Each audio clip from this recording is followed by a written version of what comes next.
El ambiente huele a cera de abejas y pergamino húmedo.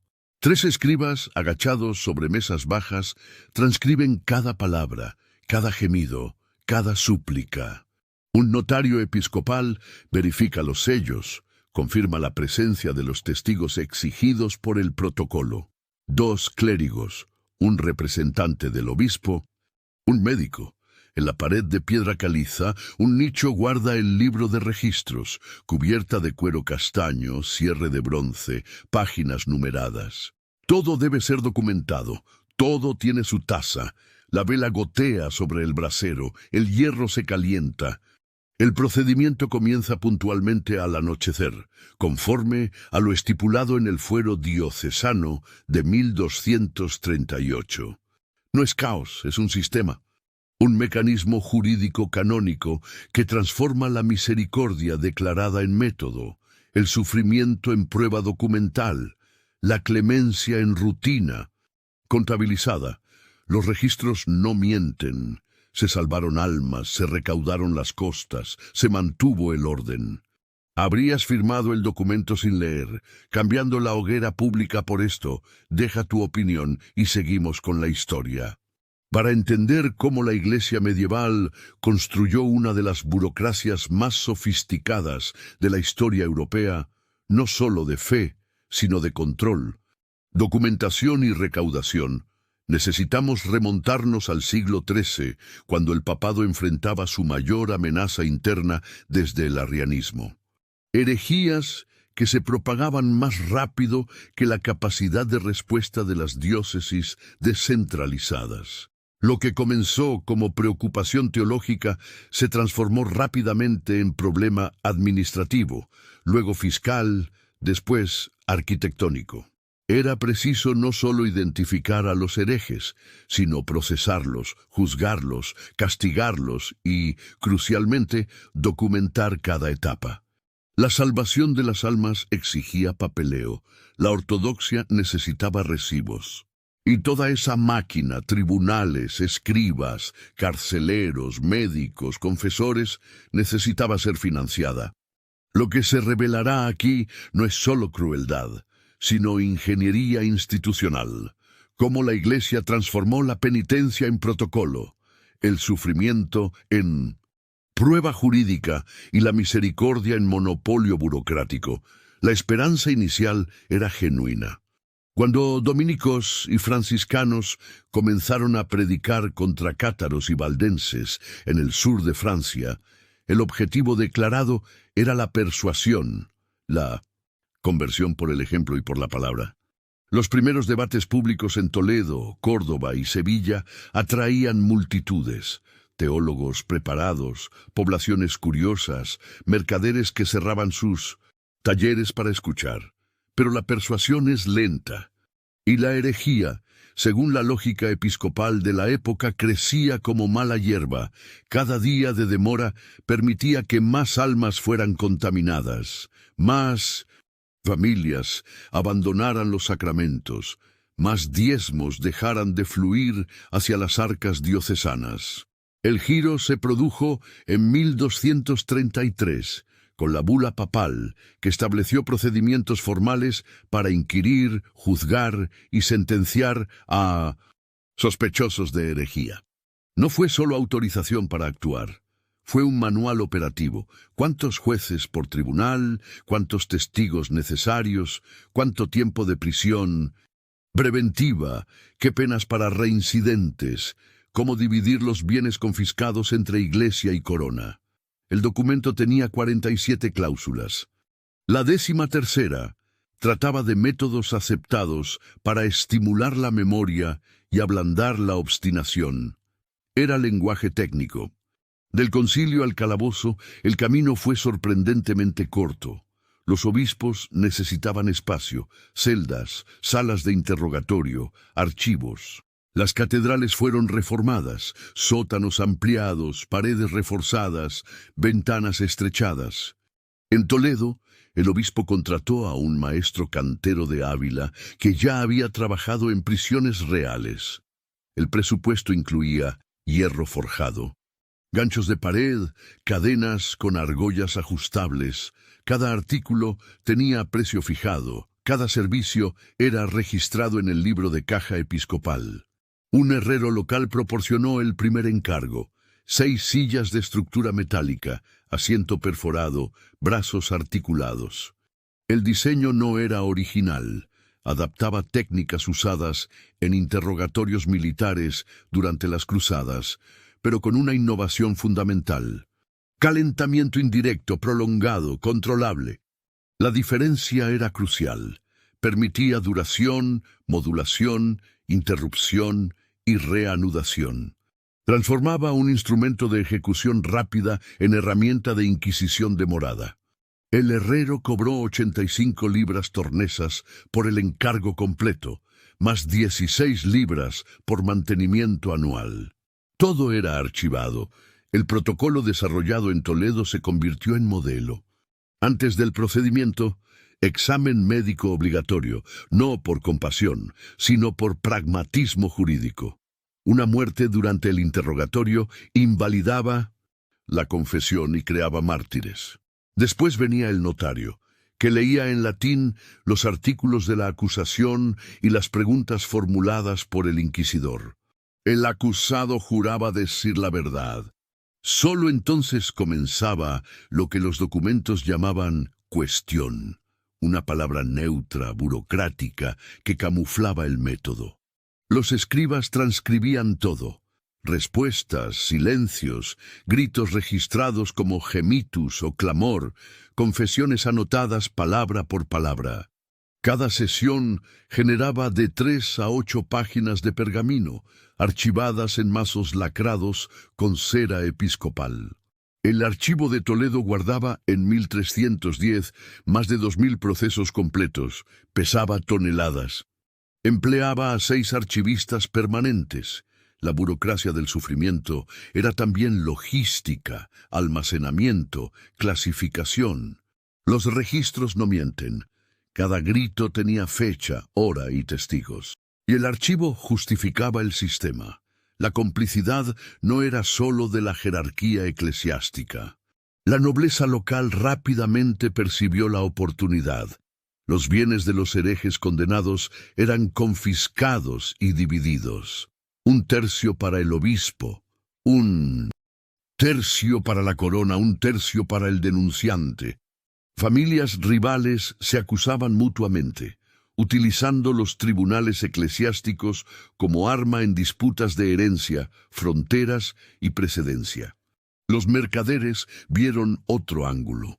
Los herejes condenados perdían derechos contractuales, las deudas eran canceladas, las propiedades subastadas por debajo del valor.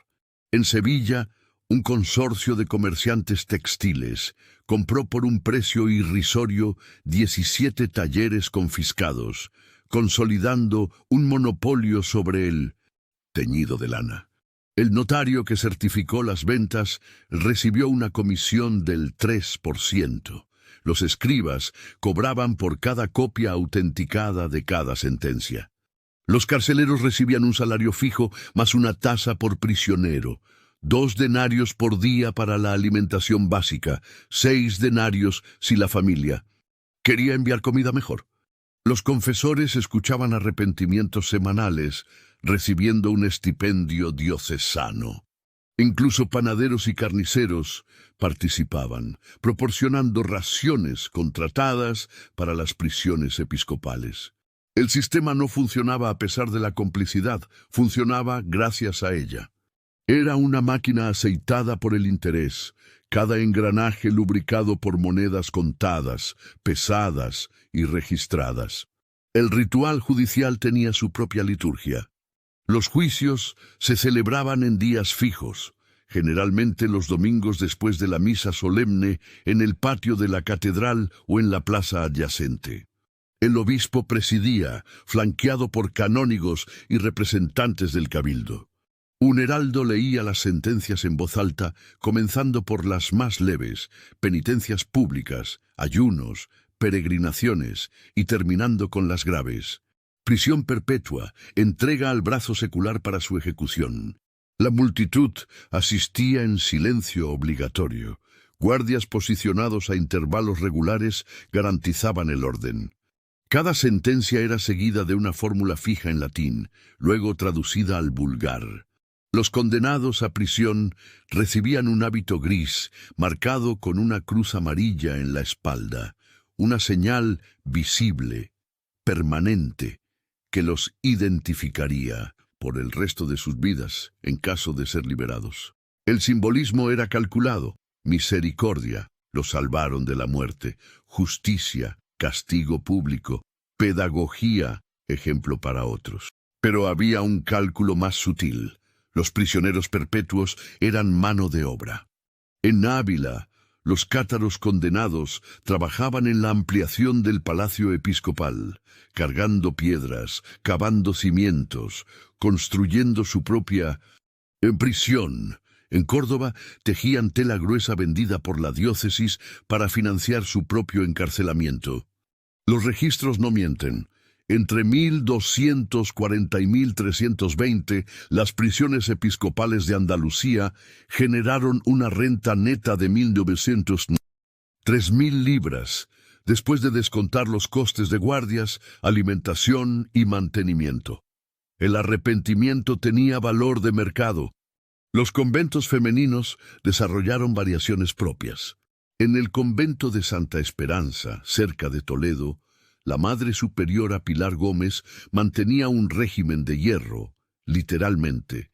Todas las decisiones eran registradas en un libro de tapa metálica, cerrado con llave, guardado en un arca con 3 cerraduras, una llave con la abadesa, otra con la priora, la tercera con la tesorera.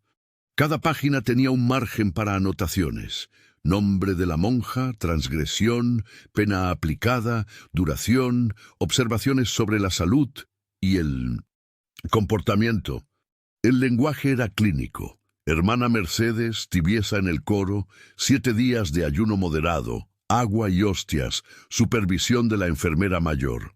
El término ayuno moderado se definía en los estatutos internos: pan común en forma de hostia no consagrada, crueldad teológica disfrazada de clemencia, pues recordaba a las monjas el sacramento negado mientras permanecieran en falta. La enfermera mayor verificaba el pulso y la lengua diariamente, anotando signos de debilidad extrema. Cuando una monja se desmayaba, era retirada, alimentada lentamente con caldo de cebada hasta recuperar la fuerza mínima, luego trasladada a un hospital monástico en una región distante, Asturias, Extremadura, a veces Galicia. La transferencia constaba en los registros como cambio por motivos de salud. De hecho, muchas nunca más aparecían en los documentos conventuales. Desaparecían del archivo, luego de la historia. Santa Esperanza mantuvo una reputación impecable durante generaciones. Los obispos elogiaban la disciplina, las familias nobles enviaban a sus hijas, las donaciones se acumulaban. El libro de hierro guardaba verdades que nadie fuera del convento necesitaba saber. Y la tesorera anotaba cada trimestre que los costes de la enfermería habían disminuido, menos monjas enfermas significaba ahorro en médicos, medicinas, alimentación especial. Cuando los reyes católicos unificaron los reinos de Castilla y Aragón, unificaron también la Inquisición, creando por primera vez un tribunal directamente subordinado a la corona, no al papado. La diferencia era fundamental. Cambiaba la naturaleza del control, la dirección del flujo de ingresos, la lógica de la operación. En Aragón, los inquisidores reales se instalaron en Zaragoza con presupuesto propio, cuadro fijo de funcionarios, escala salarial codificada. Un torturador jefe, oficio real, con carta patente, salario mensual de 12 florines de oro, más gratificaciones por servicios extraordinarios. Supervisaba a 2 asistentes y mantenía un inventario de equipos: cadenas, cuerdas, pesos, cuñas de madera, martillos de mango corto. Cada artículo tenía un número de registro grabado con hierro. Cada uso se anotaba en un libro propio: fecha, proceso, duración, resultado. El lenguaje era aséptico, aplicación de método ordinario, extracción de confesión voluntaria, sesión de estimulación de la memoria. Nunca tortura, palabra que no aparecía en los documentos oficiales. El eufemismo no era hipocresía simple, era necesidad jurídica, pues los tratados entre reinos cristianos prohibían la tortura de correligionarios sin causas gravísimas, pero permitían cuestiones lícitas en casos de herejía, traición o crimen de lesa majestad. Bastaba con encuadrar correctamente. Los notarios se especializaron en esta redacción: frases en latín que decían todo sin decir nada, cumpliendo la letra de la ley mientras violaban el Cinto Espíritu. Y funcionaba. Cuando las familias conversas apelaban a los tribunales civiles o a la propia corona, los procesos inquisitoriales se consideraban correctos en la forma, luego válidos en el contenido. La burocracia protegía la brutalidad. El protocolo blindaba el procedimiento. El éxodo fue silencioso pero sistemático. Entre 1485 y 1510, más de 40.000 conversos abandonaron Aragón, Valencia y Cataluña. No hubo decreto de expulsión, solo presión constante, miedo acumulado, certeza de que permanecer era invitar al desastre. Las familias vendían propiedades a toda prisa, generalmente por la mitad del valor real. Los compradores, nobles locales, mercaderes cristianos viejos, incluso oficiales de la propia Inquisición, sabían de la urgencia y negociaban sin piedad. Nadie podría impugnar después. Las sinagogas abandonadas fueron subastadas por la corona. Algunas se convirtieron en almacenes de grano, otras en depósitos de armas. 3 en Barcelona fueron desmontadas piedra por piedra y los materiales vendidos para la construcción de murallas. Los ingresos, 12.000 florines solo en Barcelona, se dividieron entre el tesoro real y los gastos de la Inquisición. Calles enteras donde antes se escuchaba ladino y hebreo quedaron silenciosas. Luego fueron repobladas por colonos cristianos viejos, atraídos por exenciones fiscales. En una generación, la geografía urbana fue reescrita, y los registros, contratos, inventarios, certificados de venta demostraban que todo había sucedido legalmente. Los documentos no mienten. Cada transferencia de propiedad siguió la ley. Cada desplazamiento fue voluntario. Cada silencio fue una elección. La violencia estaba en el sistema, no en los papeles. En Ávila, el Palacio Arzobispal funcionaba como centro administrativo de una iglesia que gobernaba territorios, cobraba impuestos, mantenía ejércitos, negociaba tratados. Los papas del siglo XIV eran príncipes temporales tanto como líderes espirituales, y el palacio reflejaba esa dualidad: capilla magnífica y sala de audiencias, archivo de bulas y tesorería fortificada, aposentos cardenalicios y prisión en el subsuelo. Clérigos acusados de simonía, venta de cargos eclesiásticos, práctica técnicamente prohibida pero ampliamente tolerada, enfrentaban tribunal especial, presidido por cardenales auditores. La pena variaba conforme la gravedad: multas para casos menores, suspensión temporal para intermediarios y, para los más graves, humillación pública, ritualizada. El procedimiento acontecía en el patio interno del palacio, visible desde las ventanas de los aposentos cardenalicios, pero invisible desde la plaza externa. El condenado era amarrado a estructura de madera que giraba lentamente, jalada por guardias suizos usando cuerdas calibradas para velocidad constante. Cada vuelta duraba exactamente 2 minutos, tiempo suficiente para desorientación severa sin riesgo de muerte. El número de vueltas correspondía simbólicamente a los años de servicio irregular del clérigo, o al número de cargos que vendió, o a décadas de 1900 oraciones que debería haber rezado. Y la audiencia importaba. Cardenales observaban desde las ventanas, evaluando no solo el castigo del culpable, sino la reacción de los presentes. Lealtades eran testadas, alianzas eran confirmadas o rotas. El espectáculo era pedagógico para todos. Después venía la consecuencia práctica: degradación.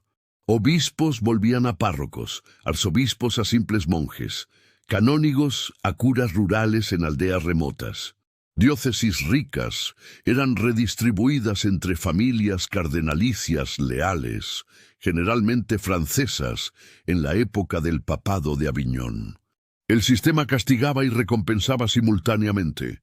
La rueda giraba, carreras terminaban, otras comenzaban. Y todo era registrado. Actas del tribunal, decretos de transferencia, cartas patentes de los nuevos obispos, inventarios de los bienes diocesanos, redistribuidos. La cera guardaba lo que el hierro imponía.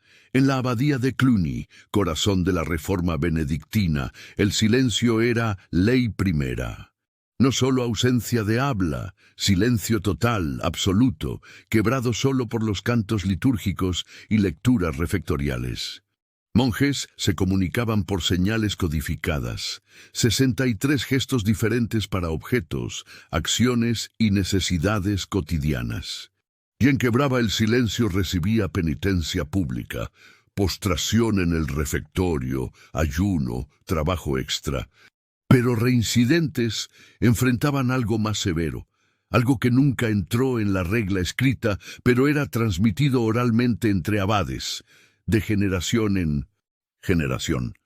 Médicos monásticos, cada gran abadía tenía enfermería propia, con boticario y sangrador, realizaban el procedimiento: línea de lino encerada, aguja de bronce, puntos dados en los labios con técnica aprendida en hospitales de peregrinos.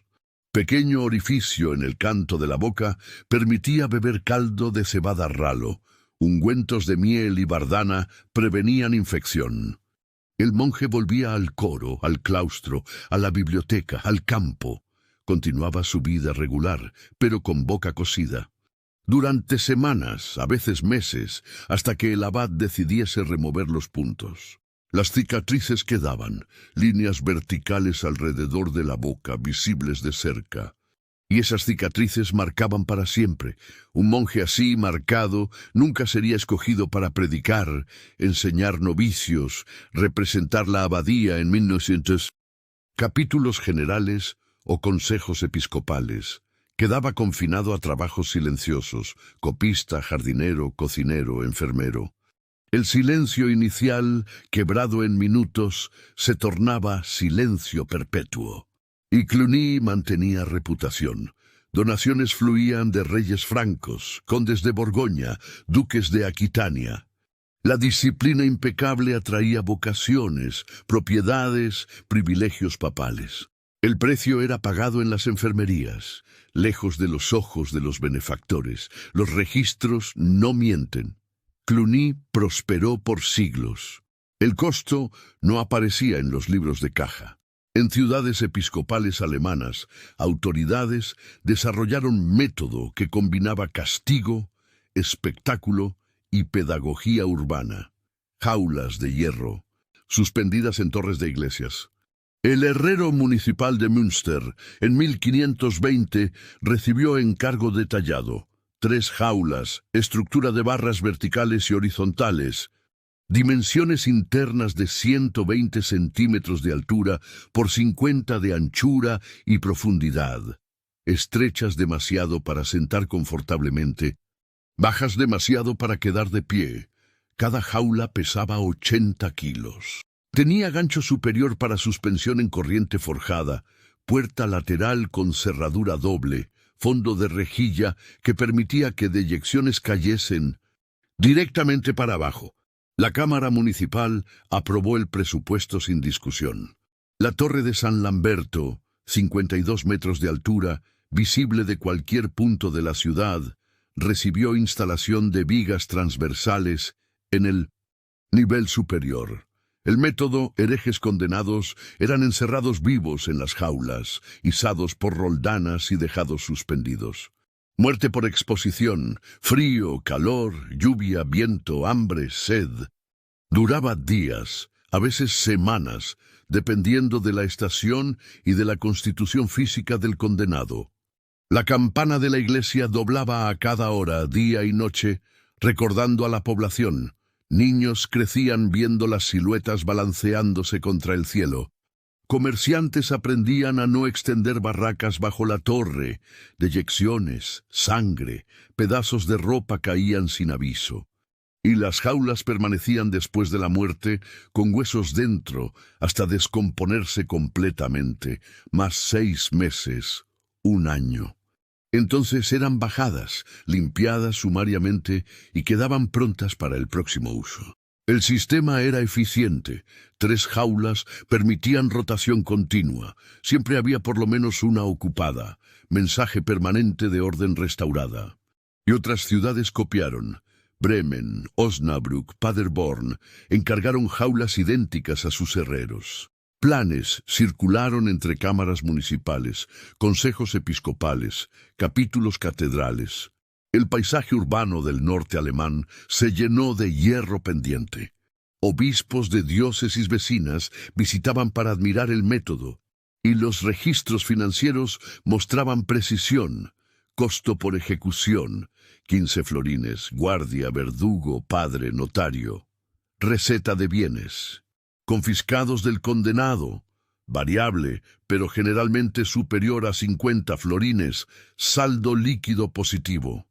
El orden era rentable. En el auge de las casas a las brujas, Bamberg desarrolló su variación.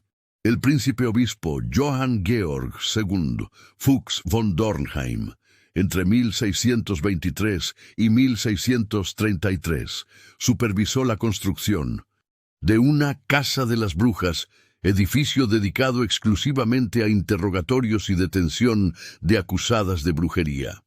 El proyecto arquitectónico incluía celdas individuales, sala de inquisición con mesa fija y bancos para notarios, y un baptisterio reformado.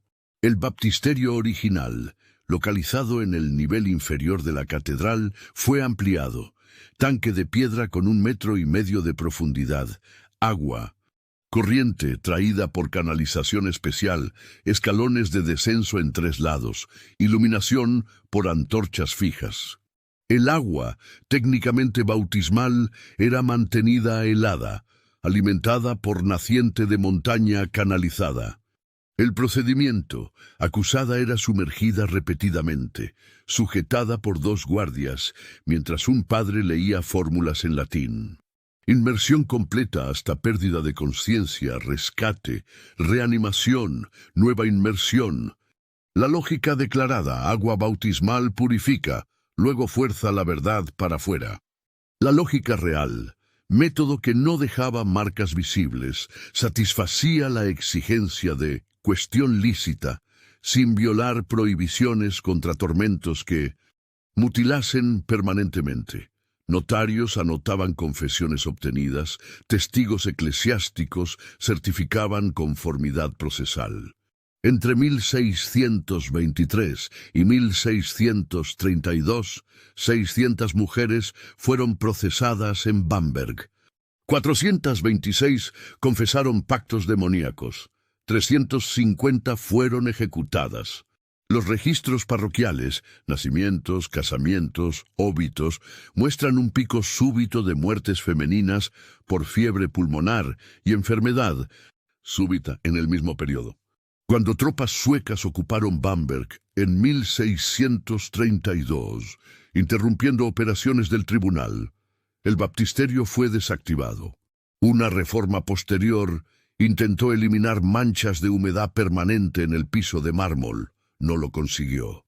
El olor a moho persistió. La diócesis cerró la puerta. Prohibió bautismos nocturnos. Nunca explicó por qué. En 1720, durante una visita episcopal ordinaria, inspectores anotaron que la sala permanecía cerrada por motivos de conservación. En 1815, durante el levantamiento arquitectónico napoleónico, ingenieros observaron infiltración inexplicable en las paredes del subsuelo. Nadie reabrió la puerta. Los registros sobre el uso original desaparecieron del archivo diocesano, posiblemente destruidos durante la Guerra de los 30 años, posiblemente removidos deliberadamente. Y el piso húmedo, testarudo, que ninguna reforma consiguió secar, la grieta vino de direcciones inesperadas. En 1651, el jurista jesuita Friedrich Spee publicó Cautio Criminalis, tratado que analizaba fríamente los procesos de brujería y concluía que eran jurídicamente fallidos, lógicamente circulares, teológicamente dudosos y prácticamente proyectados para generar confesiones falsas. Su crítica era técnica. Demostraba que cualquier persona sometida a los procedimientos estándares eventualmente confesaría cualquier cosa. Y Spee tenía autoridad. Había acompañado 200 ejecuciones como confesor, oyendo las últimas palabras de las condenadas. El libro fue publicado anónimamente, pero circuló. La presión creció. Paralelamente, la Guerra de los 30 años desplazó prioridades. Tribunales religiosos perdieron recursos, personal, atención política. Ejércitos ocupantes, suecos protestantes, franceses católicos, mercenarios bohemios, no respetaban jurisdicciones eclesiásticas locales y frecuentemente liberaban prisioneros o saqueaban archivos.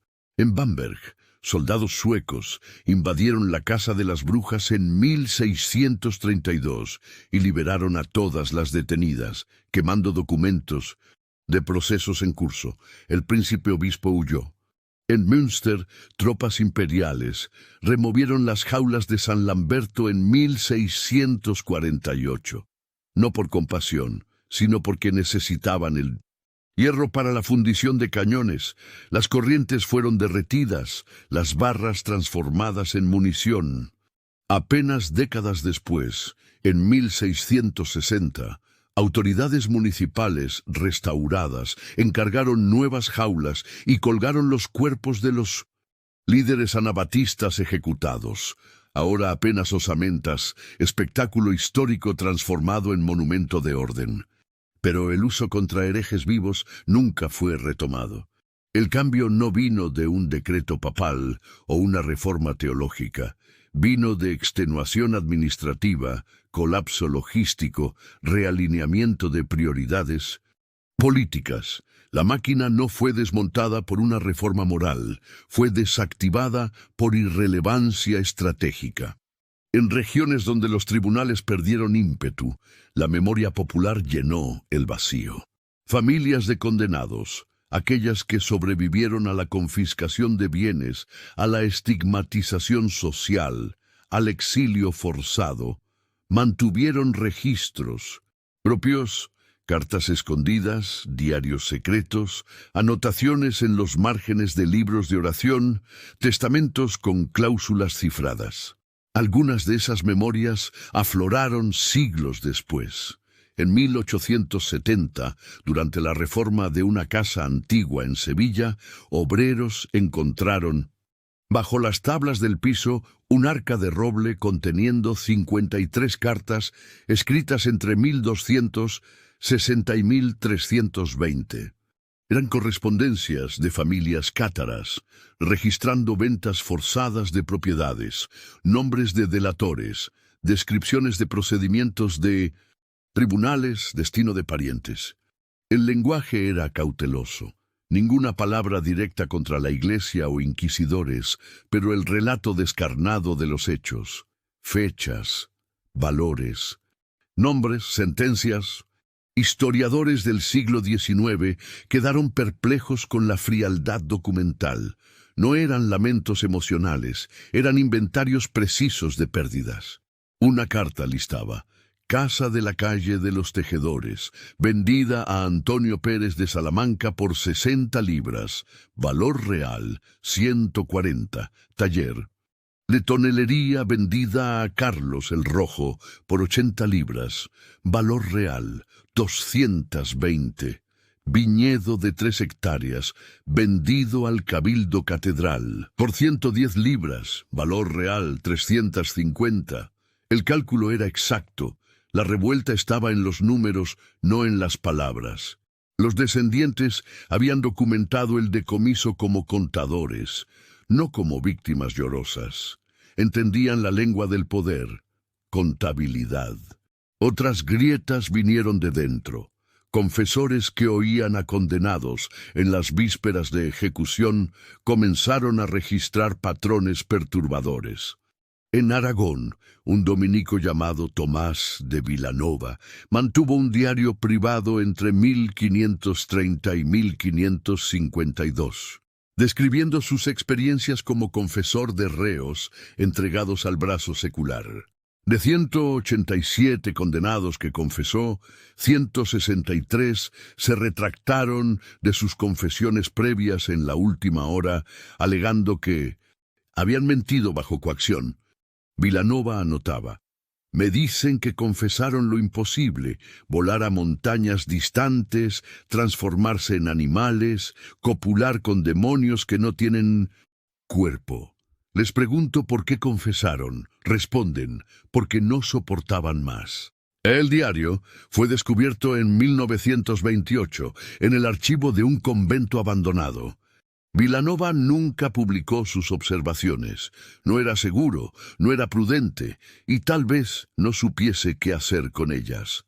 Pero registró, y el registro sobrevivió. Otros confesores tuvieron menos suerte.